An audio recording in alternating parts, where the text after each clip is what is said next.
Kalau kita ini ikut Tuhan, motivasinya cuma karena kebutuhan dan sesuatu yang sementara di bumi, kita salah besar. Karena orang yang fasik itu pun bisa mengalami kemujuran, bisa kaya raya. Ikut Tuhan itu motivasi tertingginya adalah mengenal Allah. Pemazmur ini mencurahkan keluh kesahnya di hadapan Tuhan. Dia ngomong bahwa Tuhan itu baik bagi orang yang tulus hatinya. Tapi aku sedikit lagi terpleset, tergelincir. Dengan kata lain, sebentar lagi, sedikit lagi aku ini akan kehilangan imanku. Imanku goyah. Kenapa dia katakan goyah imannya? Sebab ternyata pemazmur mengatakan, sebab aku ini cemburu dan iri melihat orang-orang fasik. Karena mereka itu mujur hidupnya. Bahkan dia mengatakan bahwa mereka itu seperti nggak pernah mengalami kesusahan manusia. Mereka nggak mengalami tulah. Mereka gemuk dan sehat. Dan mereka dikatakan menambah harta. Dan mereka senang selamanya. Percuma kalau begitu aku ini mempertahankan hidup suci. Hati yang bersih. Hidup yang tulus dan benar di hadapan Tuhan. Saudara, pernah nggak Anda sampai di titik ini, saudara? Anda itu sungguh-sungguh dengan Tuhan. Tapi sepertinya kehidupan ini kok tambah susah, tambah sulit. Anda merasa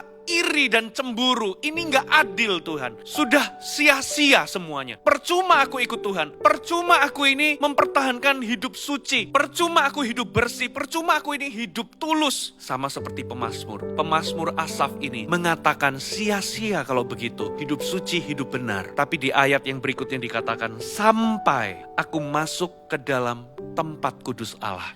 Dan memperhatikan kesudahan mereka. Dalam sekejap mata mereka itu akan hancur. Hidup mereka dikatakan seperti mimpi waktu mereka terbangun. Lalu dikatakan, aku ini dungu dan tidak mengerti, seperti hewan aku di dekatmu. Maksudnya apa saudara? Hewan itu punya jarak pandang cuman sejengkal di depan. Dia gak bisa mengerti segala sesuatu yang jauh di depan. Sama seperti kita saudara. Cuman memandang saat ini, gak memandang lebih jauh. Tuhan punya sudut pandang itu lebih jauh ukurannya daripada sesuatu yang sementara di bumi. Sudut pandang Tuhan itu adalah kekekalan. Dalam sudut pandang Tuhan, kemujuran orang-orang fasik itu cuman sementara. Selanjutnya kesudahan mereka adalah kebinasaan, saudara. Dibanding dengan pemazmur, mereka memiliki Tuhan. Kalaupun ada penderitaan itu gak sebanding dengan kemuliaan yang kita akan terima dalam kekekalan. Makanya pemazmur melanjutkan kata-katanya, tetapi aku tetap di dekatmu. Engkau memegang tangan kananku. Dengan nasihatmu engkau menuntun aku dan kemudian engkau mengangkat aku dalam kemuliaan. Siapa gerangan ada padaku di sorga selain engkau? Selain engkau tidak ada yang kuingin di bumi. Sekalipun dagingku dan hatiku habis lenyap, gunung batuku dan bagianku tetaplah Allah selama-lamanya. Sebab sesungguhnya siapa yang jauh daripadamu akan binasa. Kau binasakan semua orang yang berzina dengan meninggalkan engkau. Tetapi aku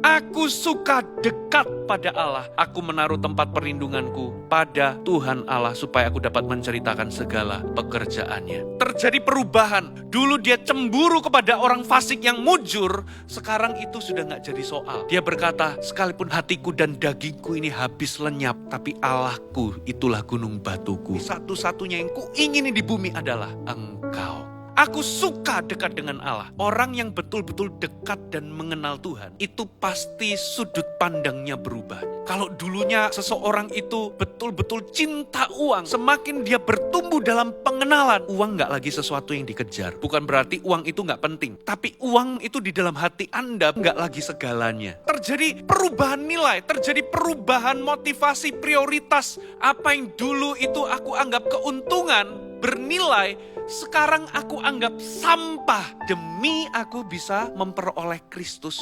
Karena pengenalan akan Kristus itu lebih mulia daripada segala sesuatunya. Saudara, Matius 7 mengatakan demikian. Di akhir zaman ada banyak orang berseru Tuhan, Tuhan. Tapi bukan itu yang masuk dalam kerajaan sorga. Banyak orang akan mengadakan mujizat, mengusir setan, bernubuat. Tapi ternyata Tuhan berterus terang, aku gak kenal kamu. Hai sekalian pembuat kejahatan. Firman Tuhan itu gak ngomong bahwa mengusir setan, bernubuat, mengadakan mujizat, itu adalah pembuat kejahatan. Tidak ada hubungannya dengan karunia. Bahkan di akhir zaman ini kita perlu mendemonstrasikan kuasa Allah supaya banyak orang dibebaskan diselamatkan dari kuasa gelap. Yang dimaksud di sini, ada orang menggunakan karunia-karunia, tapi ternyata hidupnya itu nggak dekat dan mengenal Tuhan. Buktinya di mana? Karena Tuhan pun nggak merasa akrab atau kenal. Tuhan memang maha tahu tentang diri kita, tentang Anda. Tapi Tuhan nggak punya pengalaman bersama dengan Anda, nggak punya keakraban dengan Anda. Tuhan tahu hanya sebatas tahu karena kemahatauannya, tapi Tuhan itu nggak punya pengalaman, nggak punya memori keintiman dengan Anda. Nah makanya saudara, motivasi tertinggi dalam kekristenan itu adalah mendekat untuk mengenal Tuhan. Kata mengenal di sini itu pakai kata ginosko. Ginosko itu artinya knowing by experiencing. Mengenal karena pengalaman bersama. Bahkan kata ginosko itu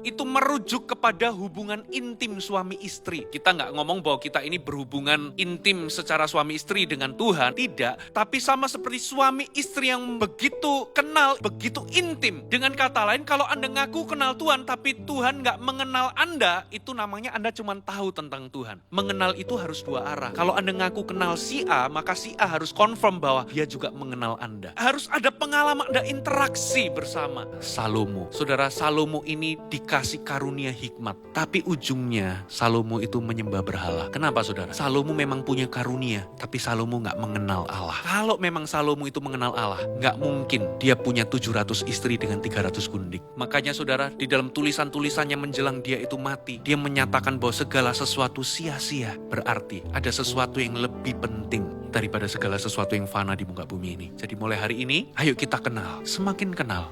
Semakin kenal. Jangan putus asa, jangan mudah kecewa apabila pengalaman-pengalaman hidup Anda sulit. Karena di baliknya Tuhan pasti punya rencana lebih luas, lebih jauh daripada rencana kita. Sudut pandang Tuhan pasti lebih jauh daripada sudut pandang kita. Motivasi tertinggi kita adalah kita rindu mengenal Dia dan melakukan kehendak-Nya. Kalaupun di dalam proses mengenal Tuhan ada pertolongan, ada mujizat, ada berkat, itu hanyalah bonus. Di akhir kata pemazmur berkata, tetapi aku suka dekat pada Allah. Aku menaruh tempat perlindunganku pada Tuhan Allah supaya dapat menceritakan segala pekerjaannya. Versi firman Allah yang hidup dikatakan, sedangkan aku akan berusaha sedapat-dapatnya untuk hidup dekat dengan Dia. Aku telah memilih Dia. Dan aku akan bercerita kepada semua orang tentang bagaimana Ia menyelamatkan aku dengan cara-cara yang mengagumkan. Dia bisa jadi penolong, pembuat mujizat, penyembuh, pembela. Dia juga bisa menjadi bapa yang mendidik. Itu konklusinya pemazmur. Aku suka